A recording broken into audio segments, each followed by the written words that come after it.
April 2025 start பண்ணும்போது SBI, IDFC and axis banks இந்த 3 பேங்க்ஸும் தங்களுடைய கிரெடிட் கார்ட்ஸ் பெனிஃபிட்ஸையும் சரி, ரிவார்ட் பாயிண்ட் ஸ்ட்ரக்சரையும் சரி பெருசா மாத்தி அமைக்க போறாங்க. ஸோ அது என்ன மாதிரி மாத்தி அமைக்க போறாங்க அப்படிங்கிற டீடைல்ஸும், என்னென்ன கார்ட்ஸ் அதை பண்ண போறாங்கிறதும் இப்போ பார்க்கலாம். ஸோ ஃபர்ஸ்ட் எஸ்பிஐ வந்து ரிவார்ட் பாயிண்ட்ஸை லோவர் பண்ண போறாங்க செலக்டட் டிரான்சாக்ஷன்ஸ்ல. அது என்னென்ன கார்ட்ஸ் அப்படின்னா, சிம்பிளி கிளிக் எஸ்பிஐ கார்டு இருக்கு இல்லையா, ஸோ அந்த கார்டுக்கு இதுக்கு முன்னாடி ஸ்விக்கி பாயிண்ட்ஸ் வந்து 10 டைம்ஸ் பாயிண்ட்ஸ் கொடுத்துட்டு இருந்தாங்க. அதாவது ஸ்பெண்டுக்கு 10 டைம்ஸ் பாயிண்ட்ஸ் கொடுத்துட்டு இருந்தாங்க. இனிமேட்டு அது வந்து 5 டைம்ஸ் ரிவார்ட் பாயிண்ட்ஸ் தான் நீங்க earn பண்ண முடியும். ஆனா இது வந்து ஸ்விக்கியோட ஆர்டர்ஸ்க்கு மட்டும்தான். Myntra, book my show and Apollo 24/7 பேமெண்ட்ஸ்க்கு முன்ன மாதிரியே 10 டைம்ஸ் ரிவார்ட் பாயிண்ட்ஸ் உங்களுக்கு கிடைக்கும். நெக்ஸ்ட் வந்து Air India SBI credit card. So இவங்க வந்து பாத்தீங்கன்னா நிறைய கட் பண்றாங்க.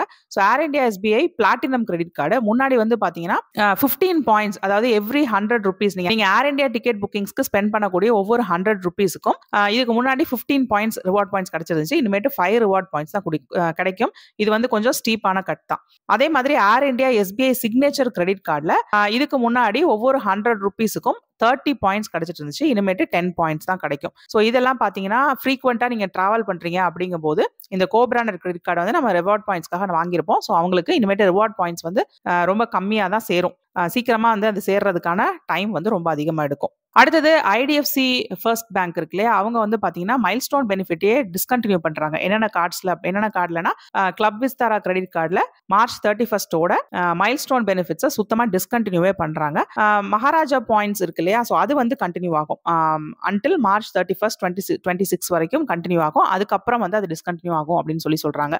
ஸோ இப்போதைக்கு கிளப் விஸ்தாரா கிரெடிட் கார்டோட மைல்ஸ்டோன் பெனிஃபிட்ஸ் மட்டும் கட் ஆகுது. ஸோ இதுக்கு என்ன அர்த்தம் அப்படின்னா, கிளப் விஸ்தாராவோட சில்வர் மெம்பர்ஷிப்பும் இனிமேட்டு அவைலபிளா இருக்காது. அது மட்டும் இல்லாம காம்ப்ளிமெண்டரி வவுச்சர்ஸ், அதாவது பிரீமியம் எக்கனாமி டிக்கெட் கிளாஸுக்கும் அதுக்கப்புறம் கிளாஸ் அப்கிரேட் வவுச்சர்ஸ் இருக்கு இல்லையா, ஸோ இந்த மாதிரி வரக்கூடிய காம்ப்ளிமெண்டரி வவுச்சர்ஸும் இனிமேட்டு டிஸ்கண்டினியூ பண்ணிடுவாங்க. அதாவது மார்ச் 31 அப்புறம் அதெல்லாம் அவைலபிளா இருக்காது. மார்ச் 31, 2025 அப்புறம் உங்களுடைய ஐடிஎஃப்சி ஃபர்ஸ்ட் பேங்க் கிரெடிட் கார்டை நீங்க ரெனியூ பண்றீங்க அப்படிங்கும்போது 1 இயர் ஆனுவல் மெயின்டெனன்ஸ் ஃபீஸை வெய்வ் பண்றதா சொல்றாங்க.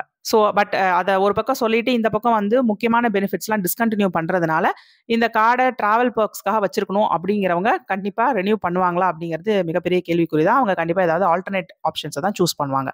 ஏர் இந்தியா விஸ்தாரா கூட மர்ஜர் ஆயிட்டது அப்படின்றனால ஆக்சிஸ் பேங்க் வந்து அவங்களுடைய விஸ்தாரா கிரெடிட் கார்டு பெனிஃபிட்ஸ்லயும் மேஜர் சேஞ்சஸ் கொண்டு வராங்க. இந்த சேஞ்சஸ் வந்து பாத்தீங்கன்னா ஏப்ரல் 18, 2025 இருந்து அமலுக்கு வருது.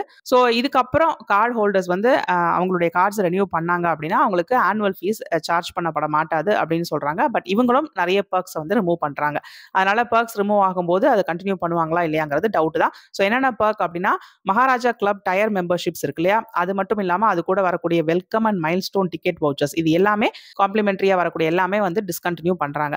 அதனால ஒரு மைல்ஸ்டோன் வந்து ரீச் பண்ணிட்டோம், ஒரு ஸ்பெண்டிங் மைல்ஸ்டோனை வந்து ரீச் பண்ணிட்டோம், அதுக்கப்புறம் நான் காம்ப்ளிமெண்டரி டிக்கெட்ஸ் ரிசீவ் பண்ண போறேன் அப்படின்னா இனிமேட்டு அந்த வாய்ப்பே வந்து கிடையாது. அதை கம்ப்ளீட்டா டிஸ்கண்டினியூ பண்றாங்க. இது இல்லாம இதெல்லாம் டிஸ்கண்டினியூ பண்ணாலும் இந்த கார்டு வந்து வேலிடா இருக்கும். அதாவது டொமஸ்டிக் அண்ட் இன்டர்நேஷனல் டிரான்சாக்ஷன்ஸ்க்கு வேலிடா இருக்கும். அதே மாதிரி எக்ஸிஸ்டிங்கா உங்களுக்கு இருக்கு இல்லையா பர்க்ஸ், அந்த பர்க்ஸ்லாம் வில் கண்டினியூ டு ஒர்க். அதாவது என்னென்ன பர்க்ஸ்னா, லான்ச் ஆக்சஸ் கிடைக்கிறது, கால்ஃப் பெனிஃபிட்ஸ், டைனிங் ஆஃபர்ஸ், இது எல்லாமே கண்டினியூ ஆகும். ஜஸ்ட் அந்த மைல்ஸ்டோன் பெனிஃபிட்ஸ் மட்டும் சுத்தமா கட் பண்றாங்க. மகாராஜா பாயிண்ட்ஸ் வந்து நீங்க ஸ்டில் earn பண்ணலாம். ஆனா அந்த கீ எக்ஸ்க்ளூஷன்ஸ், நான் ஏற்கனவே சொன்ன எக்ஸ்க்ளூஷன்ஸ் வந்து அப்ளை ஆகும். அப்புறம் ரெண்ட் பேமெண்ட்ஸ், வாலெட் லோட் பண்றது, யூட்டிலிட்டி பில் பேமெண்ட்ஸ், கவர்மெண்ட் சர்வீசஸ்க்கு நீங்க பண்ணக்கூடிய பேமெண்ட்ஸ், இன்சூரன்ஸ்க்கு பண்ணக்கூடிய பேமெண்ட்ஸ், அப்புறம் ஜுவல்லரி பர்ச்சேஸ் பண்றீங்க, வாட்ச், ப்ரெஷியஸ் மெட்டல் பர்ச்சேஸ் பண்றீங்கன்னா இது எல்லாத்துக்குமே இனிமேட்டு ரிவார்ட் பாயிண்ட்ஸ் கிடையாது. ஸோ நோட் பண்ணிக்கோங்க, இந்த கிரெடிட் கார்ட்ஸ்லாம் நீங்க வச்சிருக்கீங்க, இந்த பெனிஃபிட்ஸ்க்காக அதை யூஸ் பண்றீங்க அப்படின்னா ஒருவேளை ரெனியூ பண்ணாம விட்டுட்டு வேற ஆப்ஷன் சூஸ் பண்ண பாருங்க. இல்லைனா இதுல என்னென்ன பெனிஃபிட்ஸ் உங்களுக்கு கிடைக்கும் அதை வச்சு மேனேஜ் பண்ண முடியுமா, அது அப்படி இருந்துச்சு அப்படின்னா நீங்க அதை வந்து கண்டினியூ பண்ணலாம். ஸோ இதை பத்தி தெரியாத உங்க ஃப்ரெண்ட்ஸ் அண்ட் ஃபேமிலி கூட இந்த வீடியோ ஷேர் பண்ணி அவங்களுக்கும் தெரியப்படுத்துங்க. இதுல டவுட்ஸ் இருக்குன்னா தாராளமாக அதை கமெண்ட் செக்ஷன்ல கேளுங்க, அதுக்கான ரிப்ளைஸ் நான் கொடுக்குறேன். இதே மாதிரி இன்னொரு யூஸ்ஃபுல் தகவலோட நான் உங்களை அடுத்த வீடியோல சந்திக்கிறேன். Until then, it's bye from Jane. நன்றி, வணக்கம்.